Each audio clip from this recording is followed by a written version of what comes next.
Sean Hodgman was serving a sentence at a medium security facility in North Carolina for multiple crimes, including robbery and assault. By the early 1990s, he had established a reputation as a troublemaker within the prison system, but nothing that hinted at the audacity of what was to come. Like many inmates, Hodgman was unhappy with his confinement and constantly thought about ways to escape. The prison itself was considered relatively secure, but it had vulnerabilities that Hodgman was quick to observe. He noticed that certain areas of the prison were not as tightly guarded as others, and with patience, he formulated a plan to break free. Hodgman's plan involved exploiting the prison's work detail system, which allowed select inmates to work in less restricted areas, like kitchens, maintenance, or yard work. Hodgman managed to get himself assigned to a maintenance crew, which meant he could move about the prison grounds with less supervision than other inmates. His plan relied on several factors: timing, stealth, and knowledge of the prison's layout. Over the course of several months, Hodgman carefully observed the routines of the guards and the schedule of inmate movements. He knew he needed to act quickly during a moment when supervision was lax. On July 14, 1992, Sean Hodgman executed his escape.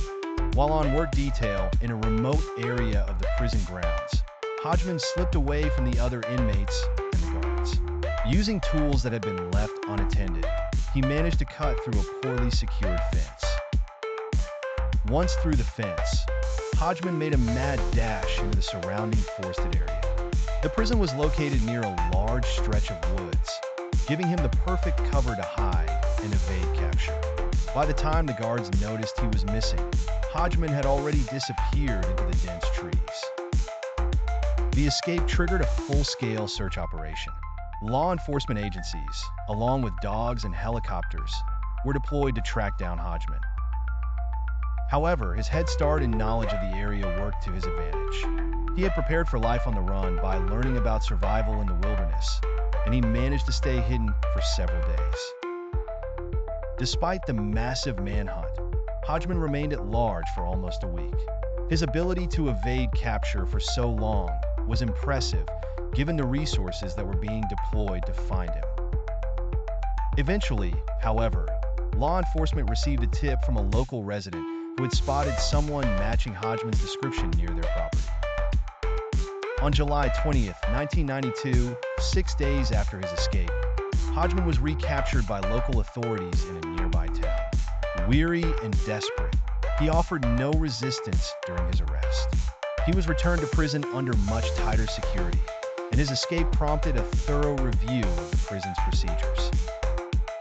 The 1992 escape of Sean Hodgman from a North Carolina prison was a bold and calculated effort that exploited weaknesses in the system. Although he was eventually caught, his escape highlighted issues with prison work programs and security protocols. The incident led to changes in how inmates on work detail were monitored, ensuring that such an escape would be much harder to pull off in the future.